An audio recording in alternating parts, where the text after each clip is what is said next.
सुखदेव जी कहते हैं राजन, भगवान भीष्मक सुता रुक्मिणी रुचिराननम राक्षसेन विधानेन उपैमयति श्रुतम। परीक्षित ने कहा था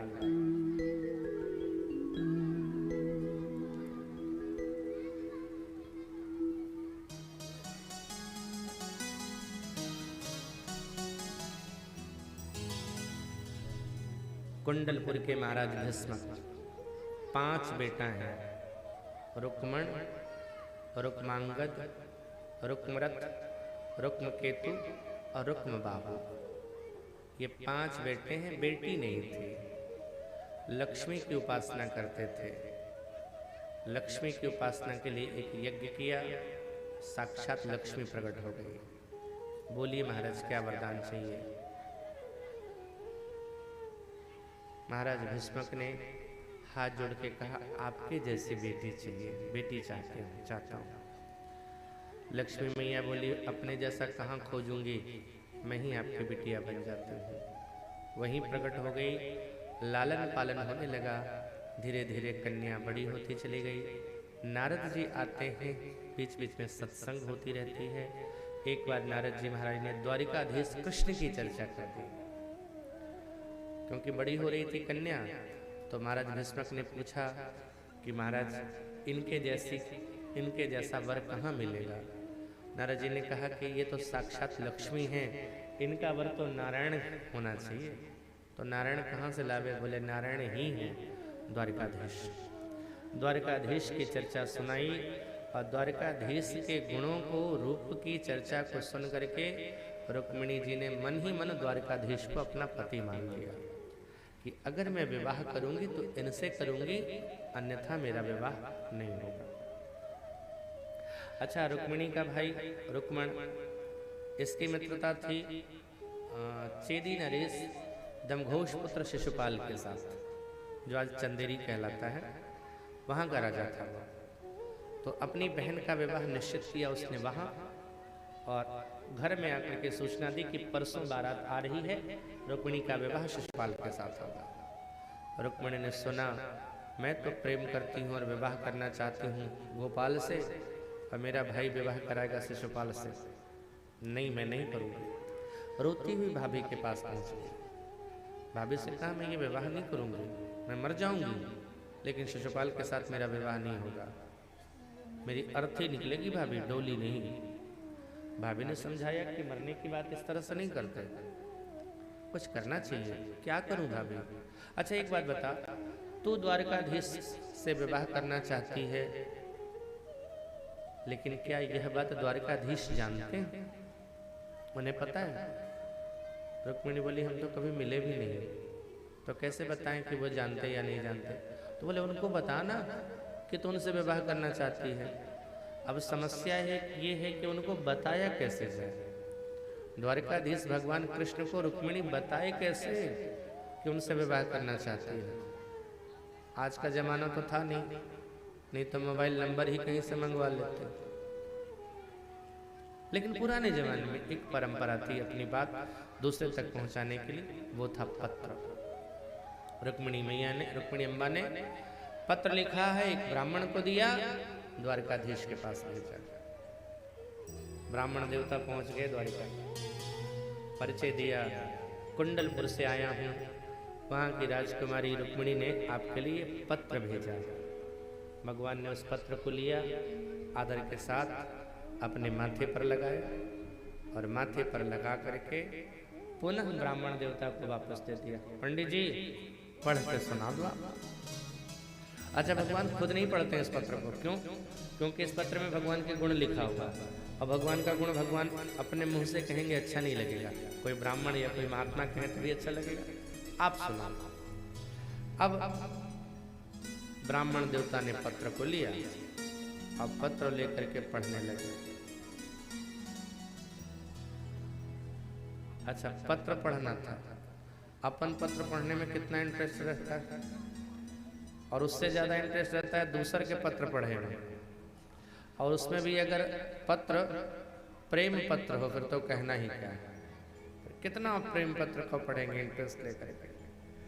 अब पंडित जी ने मुस्कुराते हुए पढ़ना शुरू किया।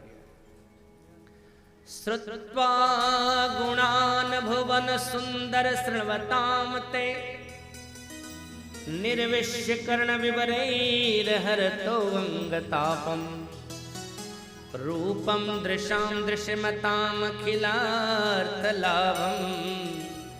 वच्युतावंशति चित्रमं पत्रपम ते। रुक्मिणी लिखती है।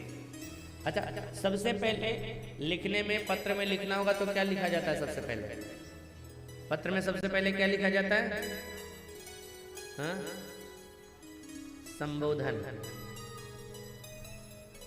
संबोधित करते हैं ना कि किसको लिखना है। अच्छा, रुक्मिणी सोचती है कि क्या लिखा जाए। अगर लिखूं द्वारिकाधीश, संबोधन से ही संबंध पता चल जाता है साहब। जैसे मैं कथा वाचन अगर शुरू करता हूं तो क्या कहता हूं? भगवत चरणानुरागी भक्त वृंद। तो समझ में आता है कि क्या संबंध है हमारा आपके साथ, कि भगवान की कथा सुनने वाले हो आप और मैं कथावाचक हूँ, कथा करने वाला हूँ। तो रुक्मिणी को लगा अगर लिखता हूँ द्वारिकाधीश तो इनको लगेगा कि मेरी कोई प्रजा है। लिखती हूँ भगवान तो इनको लगेगा कोई भगत है। जगत गुरु योगेश्वर लिखती हूँ तो लगेगा कि है कोई शिष्य जो साधना सीखना चाहती है। संबोधन लिखना है। अच्छा, पत्र में भी संबोधन सबको लिखना नहीं आता। एक पति पत्नी थे हो, तो पति जाने लगा विदेश काम करने के लिए, तो पत्नी से कहा कि मैं जा रहा हूँ। पत्नी बोली कि हम कैसे रहेंगे, मुझे बोले चल एक काम करते हैं हम दोनों। उस समय कोई मोबाइल की व्यवस्था नहीं थी। बोले हम दोनों ऐसा काम करते हैं, रोज एक पत्र तुम लिखना, एक पत्र हम उधर से लिखेंगे, दोनों का खबर मिल जाया करेगा। तो पत्नी बोली लिखूंगी क्या? बोले उसमें कुछ नहीं लिखना है, खाली ऊपर में संबोधन लिख देना, मेरे प्राणनाथ, और बीच में समाचार कुछ लिख करके और नीचे में अपना परिचय दे देना, तुम्हारे चरणों की दासी। पहली चिट्ठी पहुंची पति के पास। पति ने पढ़ा, माथा पीट लिया। संबोधने में लिखा हुआ था मेरे चरण के दास।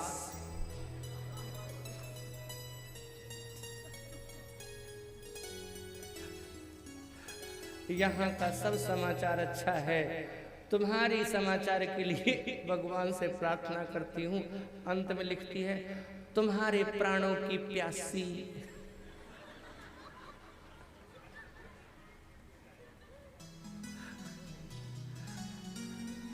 कहा था लिखना प्राण के नाथ, तो लिख दिया तुम्हारी प्राणों की प्यासी। अपने लिखने लिखा था लिखना चरण दासी, तो लिखती है मेरे चरण के दास। तो सब लोग नहीं लिख सकते ना। अब रुक्मिणी ने पत्र लिखा है, अब संबोधित क्या करें? संबोधित क्या करती है? हे भुवन सुंदर। इसी से पता चल गया कि श्रृंगार भाव है। हे भुवन सुंदर, आपके गुणों को हमने इन कानों से सुना, हृदय में प्रविष्ट होकर के आपके गुण जीवन के सारे तापों को मिटा देते हैं। अब आपके रूप के दर्शन की उत्कंठा मन में लेकर के हमने इस पत्र को लिखा है।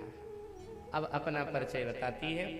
कुंडलपुर महाराज भीष्मक की एकमात्र पुत्री रुक्मिणी, आनंद सुंदरी हूँ। आपके गुणों को हमने अपने श्रवणों से सुना और सुन करके हमने ये निर्णय लिया है कि आपका विवाह मेरे साथ ही होगा। फिर अब उस प्रश्न पत्र में एक प्रश्न भी लिखती है। बोलिए श्री व्यास जी महाराज की।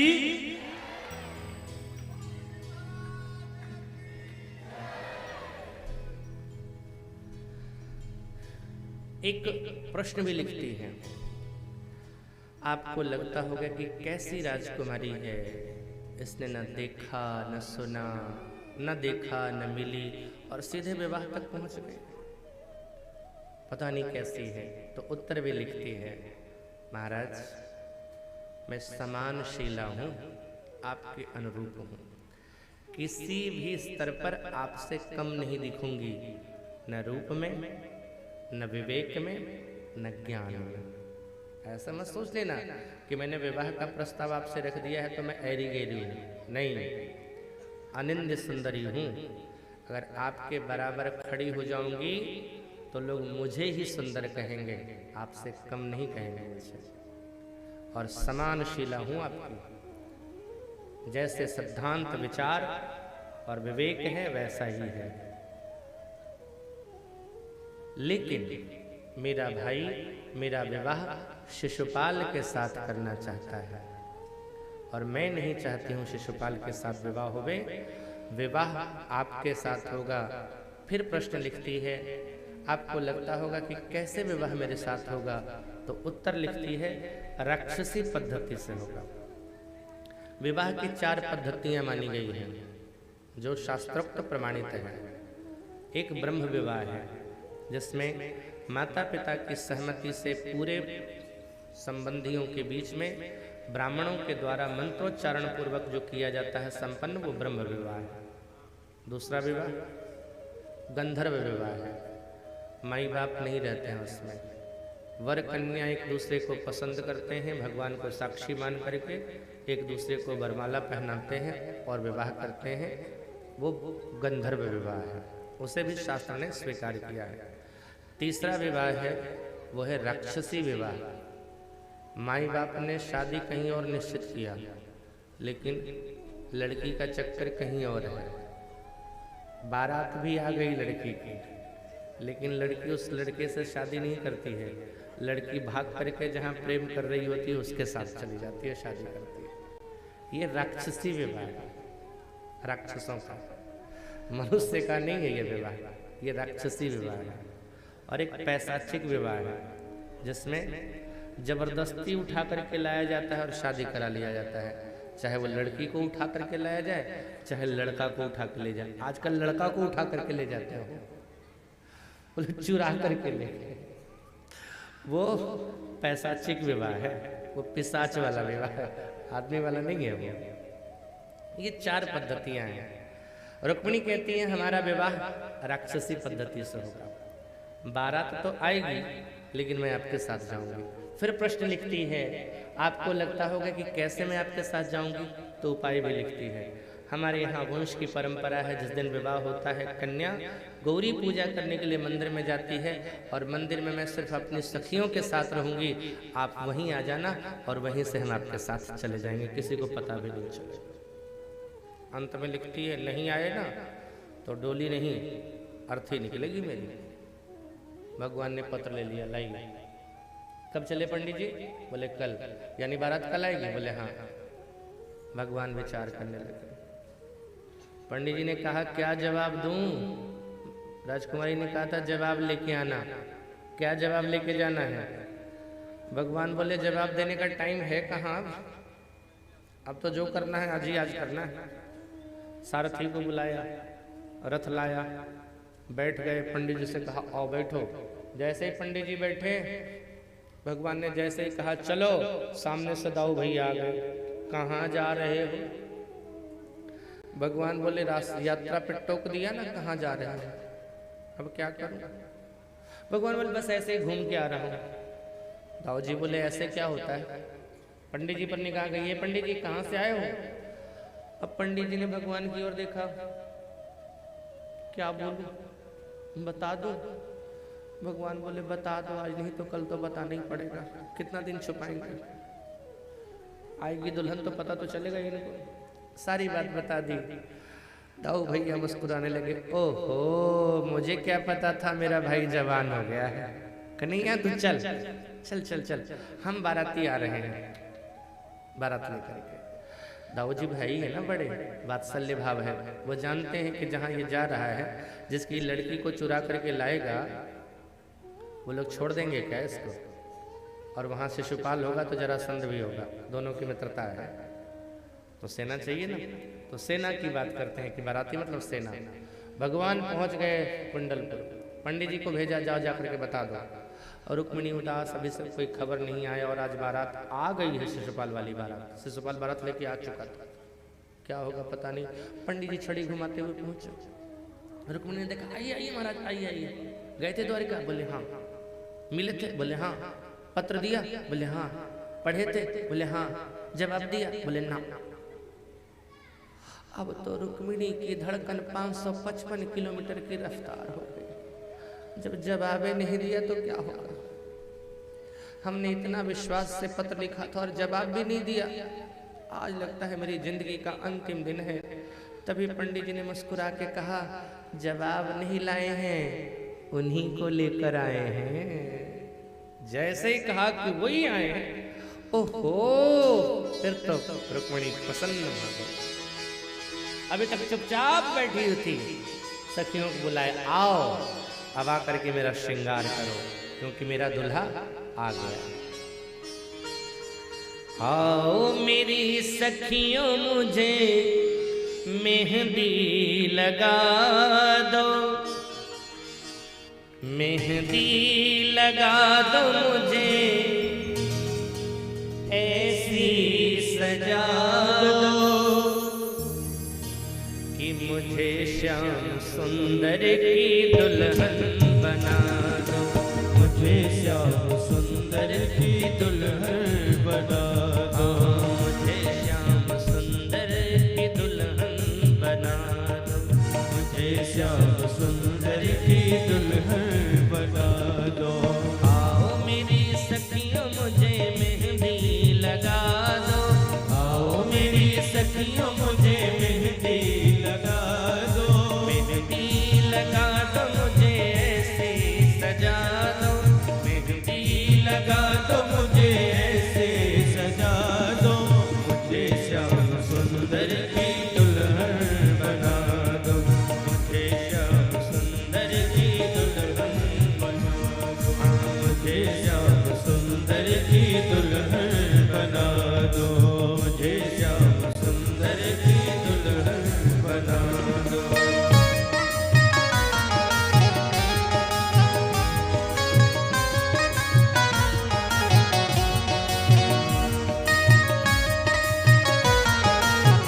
एक बार दोनों हाथ उठा के ताली से गाओ।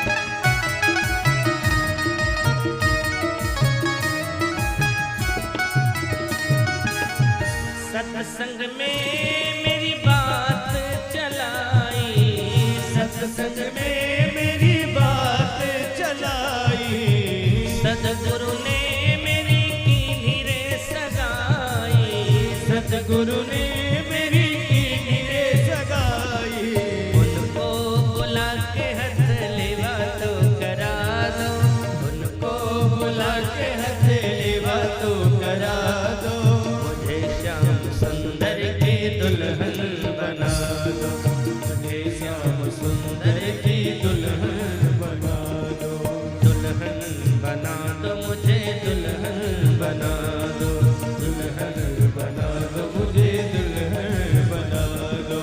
आओ मेरी सखियों मुझे मेहंदी लगा दो, आओ मेरी सखियों मुझे मेहंदी लगा दो, मेहंदी लगा दो मुझे ऐसे सजा दो, मेहंदी लगा दो मुझे ऐसे सजा दो, मुझे श्याम सुंदर की दुल्हन बना दो, मुझे श्याम सुंदर की दुल्हन बना दो। एक बार सभी लोग दोनों हाथ उठा के ताली से गाओ।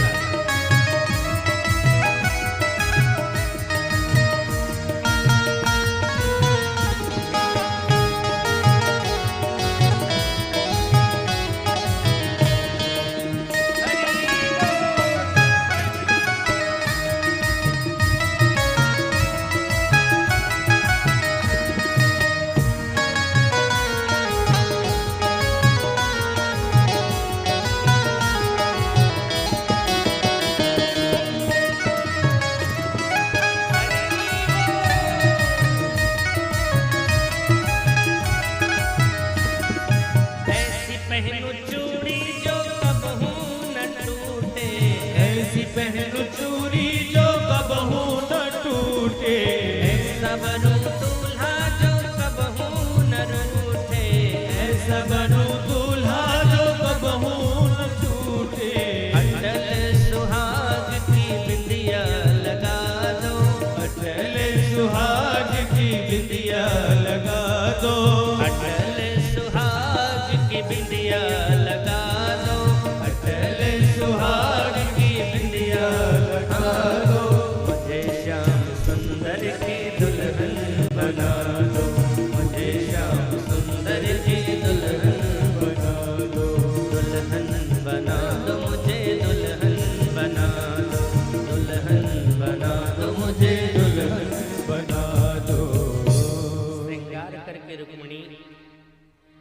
गौरी मंदिर पूजा करने के लिए। अच्छा, इधर जरासंध के किसी गुप्तचर ने देख लिया कन्हैया को, बोले वो तो यही है।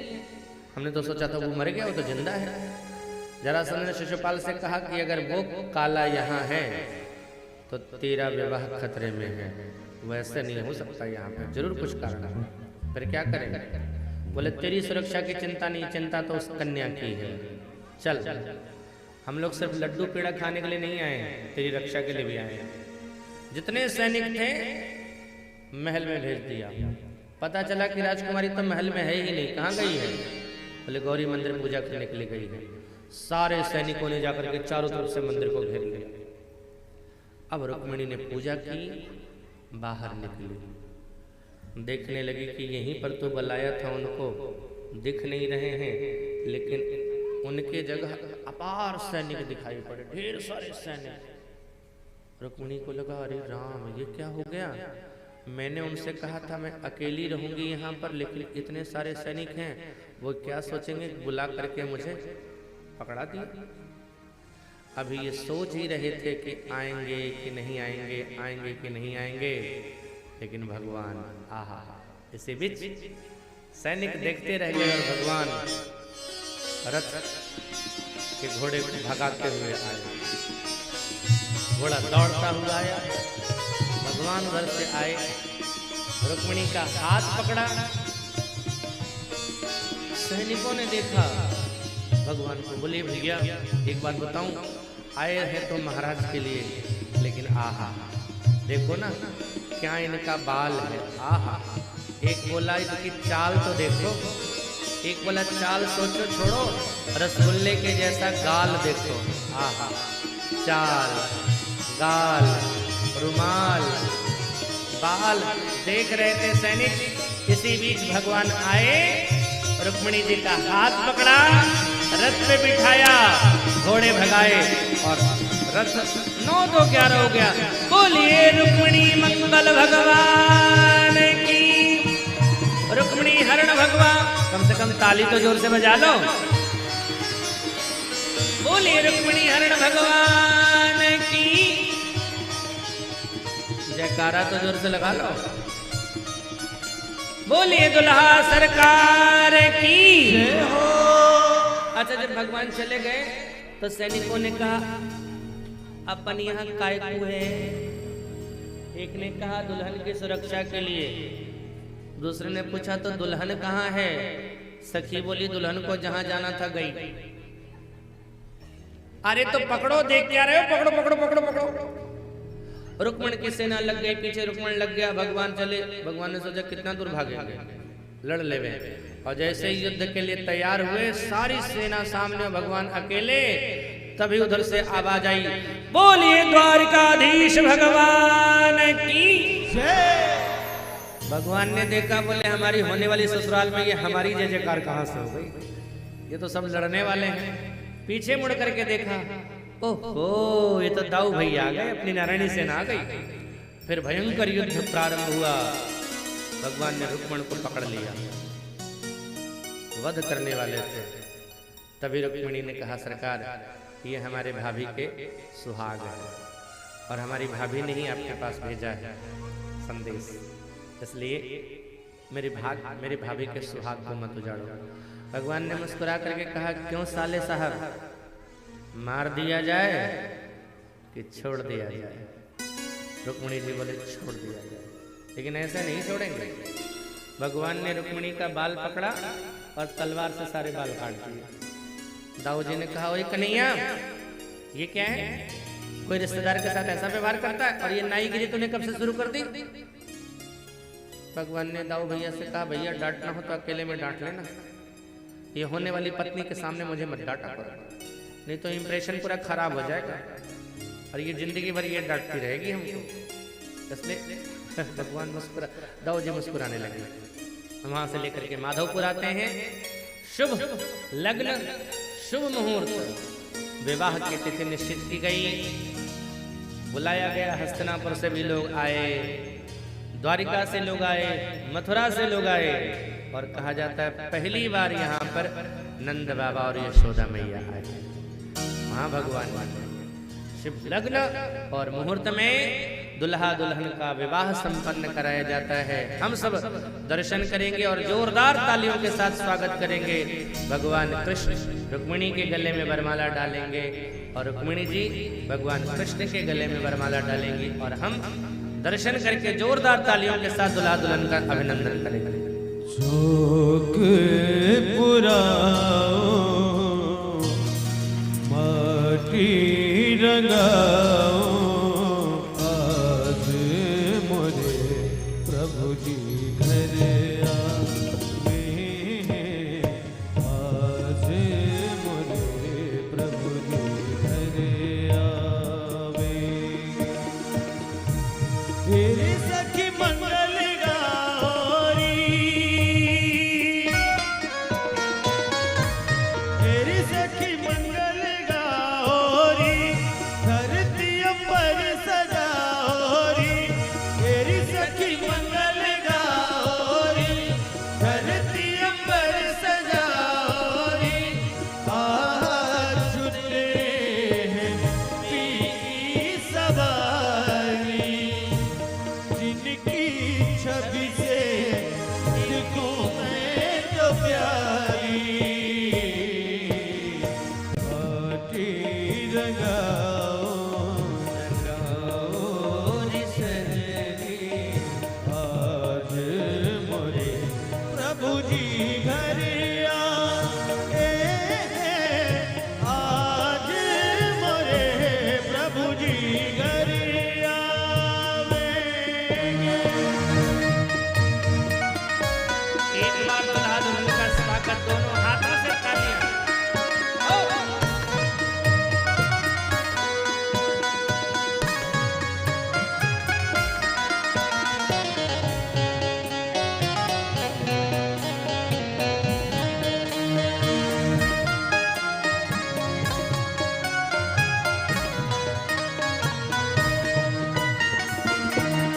रंगों से रंग मिले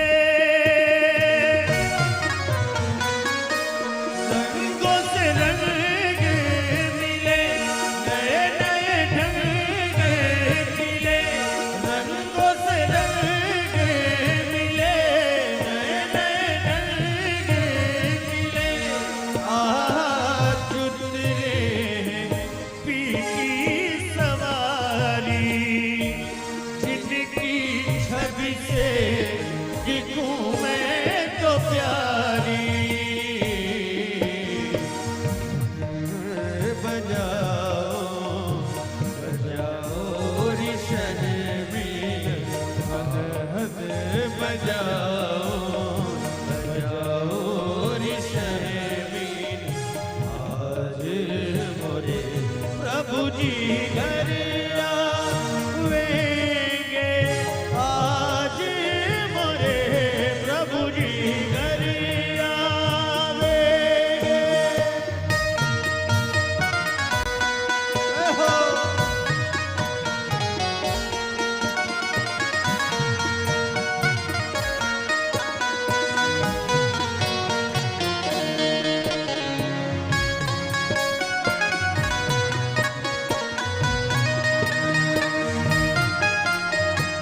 बार जोरदार तालियों के साथ दुल्हा दुल्हन का स्वागत हम सब करें।